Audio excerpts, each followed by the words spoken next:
یہ بتائیے مسند خلافت پر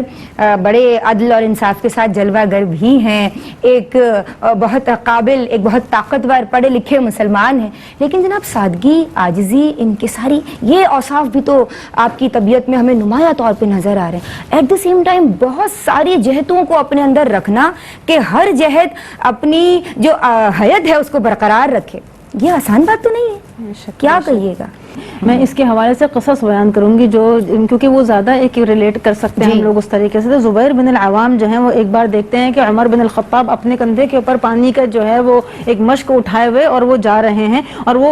مطلب کا کام کر رہے ہیں، جو بھی وہ اور اپنا نہیں تھا وہ ان کا، مطلب اوروں کے لیے وہ یہ کام کر رہے ہیں۔ تو ان سے پوچھتے ہیں کہ آپ کو کیا ضرورت ہے یہ کام کرنے کی؟ آپ کو تو کوئی ضرورت نہیں ہے، آپ کسی عبد کو بول دیں، یعنی کہ کسی غلام کو بول دیں یا کسی اور کام کرنے والے کو بول دیں، آپ کو اس کی ضرورت نہیں ہے۔ تو وہ یہ جواب کیا دے رہے ہیں؟ وہ جواب یہ دے رہے ہیں کہ جب میں یہ دیکھ رہا ہوں کہ لوگ میرے پاس سامعین مطیعین آ رہے ہیں، کہ سننے والے اور اطاعت کرنے والے لوگ میرے پاس آ رہے ہیں، تو میرے دل میں تھوڑی سی کچھ خوشی سی محسوس ہوئی اس چیز سے۔ نخوہ جس کو کہا جاتا ہے، کہ مطلب خوشی بھی نہیں کہہ سکتے، اس کا بھی ایک تھوڑا ادنا ہی درجہ ہے کہ تھوڑا سا ایک اطمینان کہہ سکتے ہیں، کہ میرے دل میں آیا تو میں ڈر گیا کہ کہیں یہ تکبر نہ بن جائے، تو میں اس کو کسر کرنے کے لیے، اپنی نفس کو کسر کرنے کے لیے، توڑنے کے لیے اس جذبے کو، میں یہ سارے کے سارے کام خود کر رہا ہوں۔ تو یہ ان کی سادگی ہی تو ہے۔ اور وہ جو اونٹ ہیں، جو بیت المال کے اونٹ ہیں، جب وہ بیمار ہو جاتے ہیں تو وہ ان کی جو ہے وہ جو گھی وغیرہ جو بھی تیل ہے اس سے وہ اس کے علاج کر رہے ہیں، تو الاحنف بن قیس آتے ہیں اور وہ بھی ان سے یہی بات کرتے ہیں کہ آپ عبید کو بول دینا، کہ جو آپ کے غلام ہے، تو بولتے ہیں کہ وَأَيُّ عَبْدٍ هُوَ أَعْبَدُ مِنْ عُمَرٍ، کہ کون سا ایسا غلام ہوگا جو مجھ سے زیادہ غلام ہوگا۔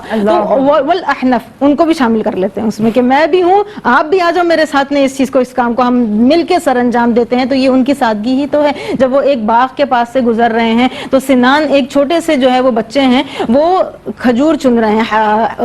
رطب کہتے ہیں اس کو، تو وہ اس کو چن رہے ہیں، تو وہ ان کے پاس بھاگتے ہوئے آتے ہیں۔ وہ سمجھتے ہیں کہ عمر بن الخطاب نے دیکھ لیا، امیر المؤمنین ہے، کہیں ایسا نہ سمجھے کہ میں چرا رہا ہوں یا میں چوری کر رہا ہوں۔ تو وہ آ کے اپنی جو ہے وہ صفائی دینا شروع کرتے ہیں کہ میں نے پتھر پھینک کے نہیں لیا ہے، نہ میں نے درخت کے اوپر چڑھ کے لیا، یہ نیچے ہی گرے ہوئے تھے، میں ان میں سے چن کے اپنے گھر والوں کے لیے لے کر جا رہا ہوں۔ تو وہ مسکرا دیتے ہیں اس چیز کے اوپر اور ان کو تلقین کرتے ہیں، کیونکہ ان کی عادت ہوتی ہے زیادہ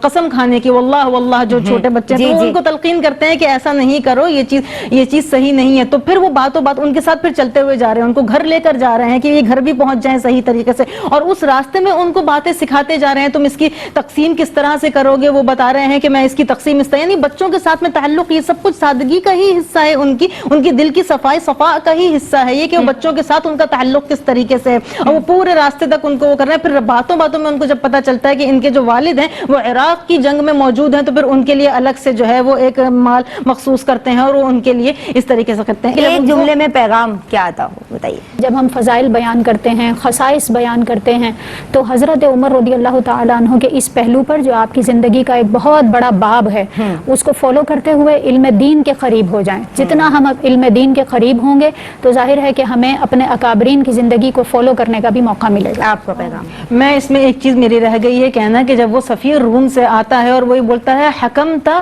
فعدلتا امنتا فنمت، یہ جملہ مجھے بہت زیادہ پسند ہے، کہ تم نے حکومت کی، انصاف کیا، پھر اپنی امانت دے دی، تبھی تم سکون سے یہاں پر سو رہے ہو۔ تو یہ اس میں میسج ہے کہ سکون کی نیند ان کو کیسے آ رہی ہے، ایک پتھر کے اوپر سر رکھ کے، کیونکہ انہوں نے اتنا انصاف کیا ہے، انہوں نے اپنی امانت پوری صحیح طریقے سے اعلی احسن وجہ دے دی، ولا یخاف فی اللہ لومۃ لائم، تو اس وجہ سے وہ سکون کی نیند سو رہے ہیں۔ اور اس کے لیے کوئی کتنے لوگ اس سے محروم ہیں، تو کیوں محروم ہے، یہ سوچنے والی بات ہے۔ شکر گزار ہیں آپ کے بھی عالمہ صفا فاطمہ، آپ کی بھی جناب حیات مبارکہ کے تمام پہلو روشن اور منور ہیں۔ اب جس بھی پہلو کو اپنا لیجئے، سیرت مبارکہ کا مطالعہ کیجئے اور کوشش کیجئے کہ ان نفوس قدسیہ کے ذکر خیر کی برکت ہمارے گھروں میں بھی ہو، ہم اپنے بچوں کو بتائیں کہ کون سی ہستی ہے اور جناب آپ کی سیرت مبارکہ کیسی ہے، تاکہ ان کی زندگیوں میں ان کی مبارک سیرتوں کا رنگ نظر آئے۔ اسلام کی دیرینہ تمنا فاروق، اسلام کا ہستی بھرا نغمہ فاروق، اسلام کی پیشانی پہ ہے آج بھی سبد، اسلام کی شوکت کا وسیلہ فاروق۔ فی امان اللہ، السلام علیکم ورحمۃ اللہ۔